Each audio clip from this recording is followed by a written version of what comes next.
Hello everyone, my name is Smithy and welcome back to another video. Today we're going to be going through 5 of my favourite AFK methods in Old School Runescape. I actually watched Zeppa's video that he released. It was really good, going through 5 of his ideas that he does for AFKing. And there's a couple that I do that I don't think a lot of people know about or haven't tried for themselves. So I thought I'd give my 2 cents on the old AFKing in the old medieval point-and-click cookie clicker designed for children from the early 2000s. So let's get into the list, and yeah, I hope you find the video useful. Today's video is also sponsored by Factor 75, and we'll be hearing about them a little bit later in the video. Thank you to Factor 75 for sponsoring it, and here is Method 1. So Method 1 is probably one that a lot of Ironman accounts know about already, and that is Karambwan fishing. So the requirements for this are 65 fishing, and also completing the Taibo One-Eye Trio quest. To get here, we're going to be using a fairy ring. I use a quest cape and my lunar staff. You could use your Drayman staff, and then maybe the Ardy cloak, because that has a pretty close teleport to a fairy ring, or if you've got one in your house, you can use that. We're going to run over to our fairy ring, and we're going to use the DKP, South of Musa Point, fairy ring code. Now, this teleports us over to this fishing spot here, which is just where we're going to sit up and start fishing. Now, I do have the fish barrel, which came in with the Temperos minigame, which I'd highly recommend bringing if you do have one, because you can essentially do 2 inventories in one, and it is super AFK. Another thing that I like to do is also, if I do shift click and where are we, tag all, we can see our fishing spots when we come from the fairy ring. You know, we can kind of half brain knowing where to click. But yeah, the things that you need are the Karambwan vessel and also raw Karambwan G, which you can fish with a small fishing net over here just by the CKR fairy ring. So you can get your bait there, stuck up there, and then come over here and AFK to your heart's content. Now, we will fill up a inventory with Karambwans as well, but obviously they're all feeding into our fishing barrel because I do have it open. You can close it, or if I do close, and you know, they'll start going into my inventory when I actually catch one. There we go. But yeah, you can literally sit here. You won't get logged out from filling an inventory. It is quite quick in comparison to fishing things like sharks. If you're not using the minnows method.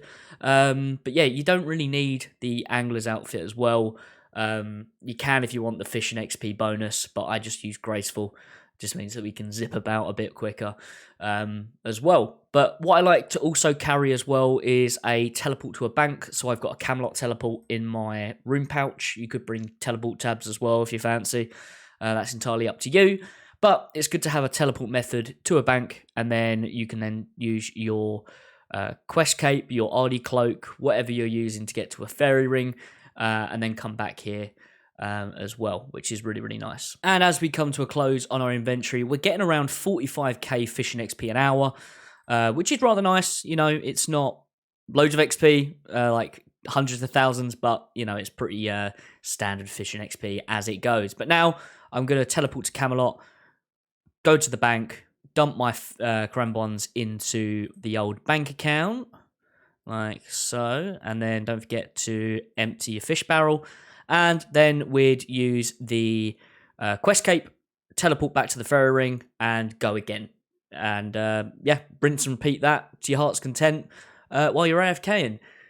I'm not going to do that now because we're now going to get into the second method. But before we get into the next method, a quick word from today's sponsor, Factor 75. Get fresh, ready-made meals delivered to your doorstep when you sign up with Factor. Factor's chef-created meals are fresh, never frozen, and designed by dietitians to ensure every meal is packed with premium, science-backed, nutritional quality. No more meal prep, no more dishes, no more unhealthy fast food. Factor offers the most convenient way to eat well while eating right. Factor's menus are updated weekly and include 27 plus meals and 34 plus add-on options. You can choose your favourite meals or let them craft your order based on your taste preferences and meal history. My favourite thing with it is the convenience, as it saves me time and also alleviates the stress of having to work out what I'm cooking tonight. As a novice chef myself, Coming up with ideas of things to cook and also something that's not going to take hours to prepare is a big thing for me. And using Factor 75, it alleviates the stress from that and just means that I can have something delicious and nutritious ready to go. You know, I want to be gaming, not cooking. No prep, no mess. Factor cuts out stressful meal planning and extensive prepping so meals can come together in minutes. Taking the guesswork out of what to make for breakfast, lunch, or dinner, Factor even offers meals for those looking to follow keto, low-calorie, or vegan and vegetarian lifestyles. Get started now by using my link or going to gofactor75.com and using the code on screen right now. That will give you 50% off your first box. A huge thank you to Factor 75 for sponsoring the video, and let's get back to the AFK grinding. Now, my second AFK method is also a fishing related one, and it leads on nicely from the Quran ones as well. Once you get yourself to 87 fishing, you can come over to near where the boat is to Zolra. And you've got a couple of options how you could get here. I normally use the BJS ferry ring. You've also got the charter boat that's just down here that you can take. And you've also got the Zolra teleports as well. Now, what we're going to be doing is fishing sacred eels. You're probably wondering, what the hell are those for? Why are you fishing them? Well, if you cut one open, it gives you Zolra scales. Now, if you're like me and you use a blowpipe, you use a trident, or the toxic trident, and you've got a SERP helm, you're probably constantly having to recharge those. And if you're an Ironman as well, it's either you do loads of Zolra, or you can fish some sacred eels when you're doing some AFKing. Really, really chill. The XP rates aren't amazing, but you do get some cooking XP as well for when you cut up the sacred eel into the scales. And the fishing spots do move around. Not really frequently, but they do move around a little bit. And it's just a nice alternative to doing the lava eels as well. Because you can also use these Zolra scales for Herblore too, as your secondary for, is it Antidote Plus Pluses? Don't quote me on that, but I think it's that. Or anti-venoms, whatever it is. You know what it is if you know what I'm on about. Our inventory setup is pretty simple. We've got our room pouch with a teleport to a bank, or if you want to teleport home for when we want to leave. I've then got fishing bait and a fishing rod, which is what we use to catch the sacred eels. And then we've got a knife for cutting open the sacred eels as well. I like to keep my knife in the bottom right inventory slot, because if I have an eel here and I click, it will feed through my inventory until the last one automatically, which is rather nice. Now, the inventory or the gear setup, I do have my angler outfit on just for that little bit of extra XP here, as it is slightly slower rates to catching fish like Karam ones. I've also got my quest point cape and my lunar staff again for access to a fairy ring to get here. Again, like the last method, you can use an RD cloak or whatever your personal preferences for getting to a fairy ring. I do have a Rada's Blessing, which I forgot to mention on the last method as well, which means that you have the chance of getting double fish when you fish. Instead of getting one, you might get two. It gives you that percentage. I've just got Barrow's gloves on as well. You don't really need gloves here. And then with the other items, I guess you can do a little bit of Fashionscape if you really fancy. But yeah, very, very easy to set up. Very, very chill. I know I've given recommended this to a few people in my community, and now they do it all the time when they're working or doing other things in the background. So yeah, really nice little method. Not seen many people talk about it, so I thought I'd put it in here as my second method. Another nice thing is that you do get clues from doing fishing as well. So if you do fancy a little break when you are doing your fishing, you can quickly crack your clue open, go and do it. That's why it's nice to have some extra teleports on you as well. Okay, so my third method is one, again, you're probably familiar with, but it's one that I do fairly often, especially when I'm doing my crafting grind, and that is sandstone mining. Now, an item that I don't see many people using here is the Circlet of Water, which is something you can use as an alternate thing to water skins. So when you're out in the desert, you whack this on your head, you fill it up with water runes, and it acts like how water skins do to make sure that you don't start taking damage from the heat. We've then got the Varrock Armor 3 on for the mining buffs that gives, and also the Celestial Ring. I don't charge it, but you still get the invisible mining bonus. My best in slot pickaxe is a rune pickaxe. If you've got a dragon one, obviously bring that. And then I've just got graceful on as well. You could wear the prospector's outfit for the other bits as well for the XP bonus. But again, I'm not too sure if you get the full effects with the broken set, because obviously you need the Varrock armor and the circlet of water for the method that I'm using. Again, we've got ourselves our rune pouch with teleports in as well, primarily to go back home or just to go to a bank. And one thing you do need to do is fill this place up with buckets. Obviously, 6 is not going to cut it. You need one bucket for every bucket of sand that you're going to be getting. So if I deposit 6, I've now got 2,637 buckets that I can use to fill up with sand. Now, I do really like this spot here because you've got the two rocks that you can kind of alternate between. But, you know, if you are kind of clearing them out pretty quick, you can move to any of the other kind of this orangey tan, or this orangey kind of rock color, not this lighter one here. Oh, excuse me. Just choked on my own saliva, as you do. But yeah, just to give you an example, say that we've got a full inventory. We'd now run over to the grinder, deposit in here, and whatever we had in that inventory there equates to 24 buckets of sand. And then you can claim your sand from this geezer Drew here as well. So right now, I've got 24 buckets. Claim sand. You do need to bring some money with you. But if you're just going to be, you know, AFKing, I've been crashed. If you are just going to be AFK in here, you don't need to worry about bringing any coins until you're actually going to cash out and get your buckets of sand. So maybe bring that on your last trip when you are considering on, you know, starting to do crafting. Getting here is pretty simple now that we've got the Temporos minigame. I normally use the ferry from Al-Kharid, which is over... Where is it? Oh, it's up here. Which is over here. Pick up the ferry from there. I use the glory teleport that I've got in my POH. Teleport to there, hop through the window, or you can run around and go to the ferry and then just, you know, run round. It's a 5 GP charge to get out the little gate there, so just bear that in mind. For method number 4, another very simple one, cannonballs. Cannonballs take forever to smelt when you're making them, you know, unless you have the double mold that you can get from Giant's Foundry. I still only have the individual one, so you can't do as many bars per cook. Would you call it smelt? That's the word I'm looking for.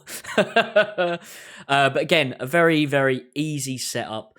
You just need the cannonball mold, which I believe you need to complete the quest Dwarf Cannon, which is a very, very easy quest, and you know, you can knock it out of the park pretty quick.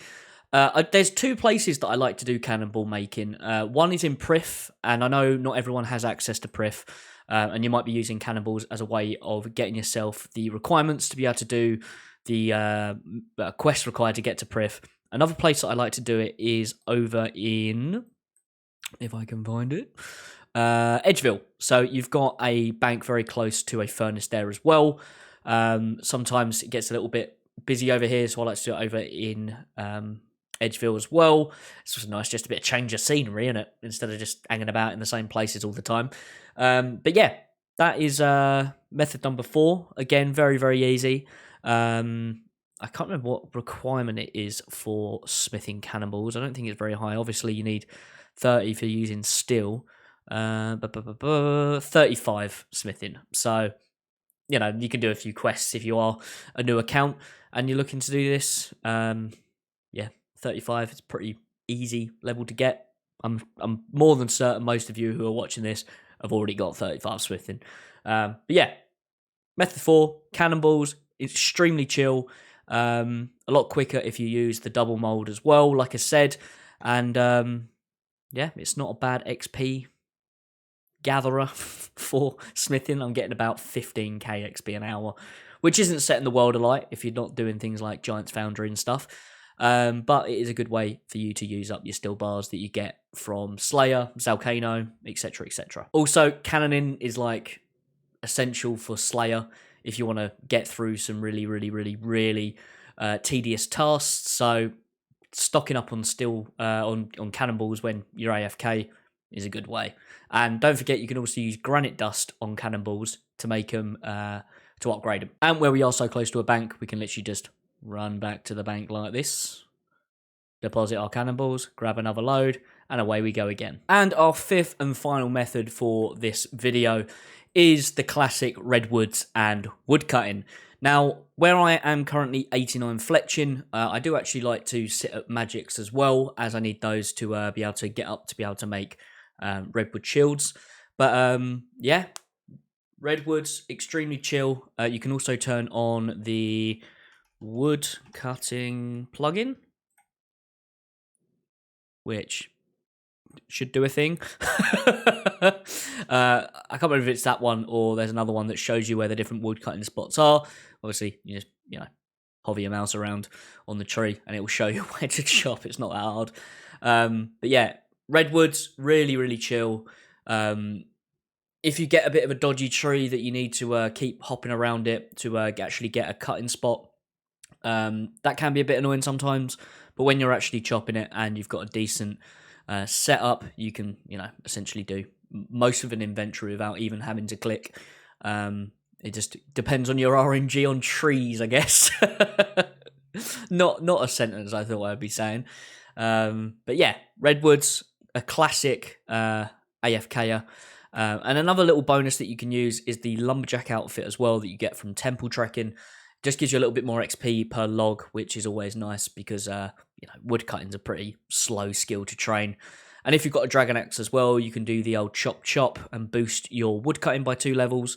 So if you are under 90 wood cutting, you can use chop. If you're like 88 and chop some redwoods, which I think is for an elite task as well. I can't remember what. Is it a Zaya one? I don't know, it's one of them. If you know what I'm on about. But we're over in the woodcutting guild, which can get quite busy. So if you do have the farming level, you could always plant a redwood in the farming guild and then hop up there and chop your own tree as well. That's also an option, and it will give you a nice fat amount of farming XP when you grow one of them, after it takes probably about a month to grow. But yeah, woodcutting, extremely chill, very nice little AFK method. Especially for training a skill like woodcutting. We're getting about 90 to 100 100k XP at the moment as well on our XP rates, which is quite nice. We've actually just jumped up past 100k at the moment, which, nothing to turn your nose at. It's saying that in 2 hours I'll be getting, a woodcutting level, which, hey, I'll take that because woodcutting is bloody slow. But anyway, that's enough about me chopping trees.